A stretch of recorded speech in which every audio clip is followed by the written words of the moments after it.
Tu veux créer du contenu, mais tu penses que ton matériel n'est pas assez professionnel?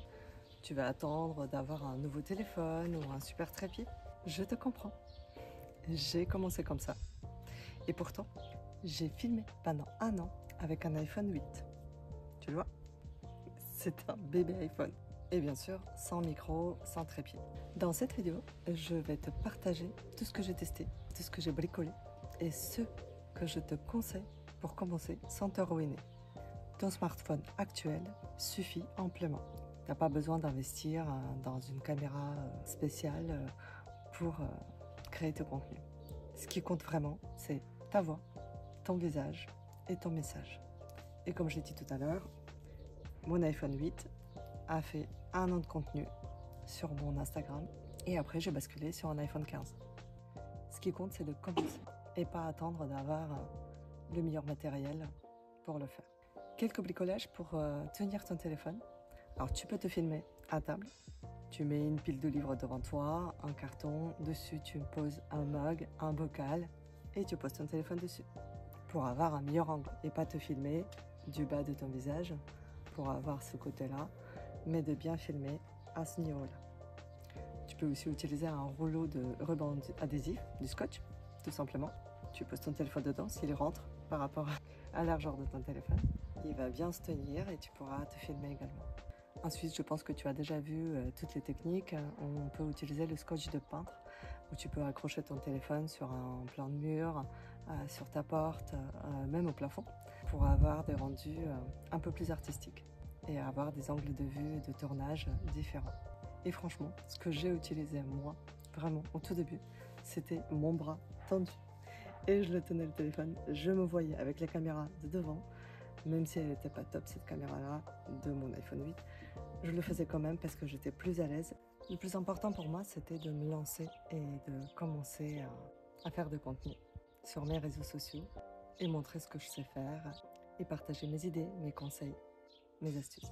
Et dans mes shorts au tout début, il y en a un où j'utilise 2 élastiques accrochés pour faire un trépied. Vous pouvez accrocher votre téléphone n'importe où. Bien sûr, faites attention à la sécurité et que votre téléphone ne glisse pas. Mes premiers investissements utiles, c'était un trépied avec une lumière intégrée. Je l'ai utilisé beaucoup. Bon, j'avoue, il n'est pas très haut ni très stable. Mais c'est ce qui m'a permis de travailler au début sur mon bureau. Et la lumière est assez correcte. Il y a des tons chauds, tons froids et de la lumière classique, blanche. Ensuite, j'ai aussi investi dans un trépied pour que je puisse me filmer debout. Un autre trépied avec des pieds modulables, comme ceci. Comme ça, je peux l'accrocher sur une branche, sur la poignée de la porte, la poignée de la fenêtre, n'importe où. Je peux le poser aussi sur une pierre, par exemple. Et un autre truc, on peut y accrocher d'autres choses. Souvent aussi, ces trépieds sont livrés avec une petite télécommande pour iOS ou Android. J'avoue, je ne l'utilise pas beaucoup parce que j'ai un peu peur que ça déclenche pas l'enregistrement. Donc je suis toujours en train de faire des allers-retours ou d'appuyer sur le bouton pour enregistrer et ensuite me poser pour me filmer. J'avais aussi investi dans une lumière d'appoint.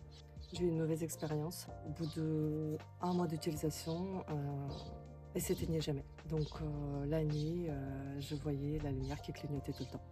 Autre chose que j'ai acheté, c'est un micro réflecteur de lumière que j'utilise très peu, même si c'est un gadget qui peut être très utile, parce qu'il se plie.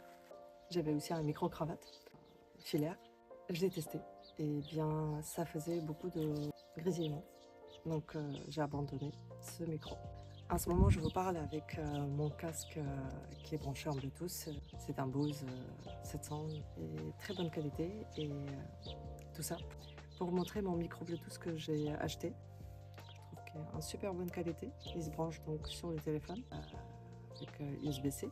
Le problème de ce micro, un inconvénient on peut dire, c'est qu'il vient comme ça, dans une boîte et après pour le rangement, pour le stockage, pour le transport, c'est pas pratique. Mais heureusement qu'on peut trouver des petites pochettes en plus, où ça se range facilement. Et très pratique pour transporter pour ne pas abîmer le micro. Pour revenir un petit peu sur les lumières que j'utilise, eh bien, je préfère la lumière du jour. Comme là, par exemple, je suis dans mon jardin, dans un coin un peu ombragé, je me filme. Je ne dis pas que le soir, on ne peut pas filmer. Si vous voulez faire de contenu le soir, si ce n'est que là où vous avez le temps de le faire, eh bien, je vous invite à mettre des petites lumières, des lampes allumées un petit peu par-ci par-là. Je vous déconseille d'utiliser la lumière en haut, qui ne donne pas une bonne image sur la vidéo. Mais quelques spots à l'arrière, sur le côté, devant, ça donne de l'ambiance et ça vous crée une image plus jolie. Je suis pour un tournage simple. Je prépare mon scénario, je sais de quoi je vais parler. Je laisse un petit peu d'impro, bien sûr, c'est une idée qui me vient à l'instant T. Mais souvent, tout est préparé en avance pour que d'une, j'utilise moins de stockage sur mon téléphone. Deux, ça va m'aider à monter la vidéo plus rapidement parce qu'il y a moins de matériel à corriger, à couper. J'utilise au maximum ma caméra arrière.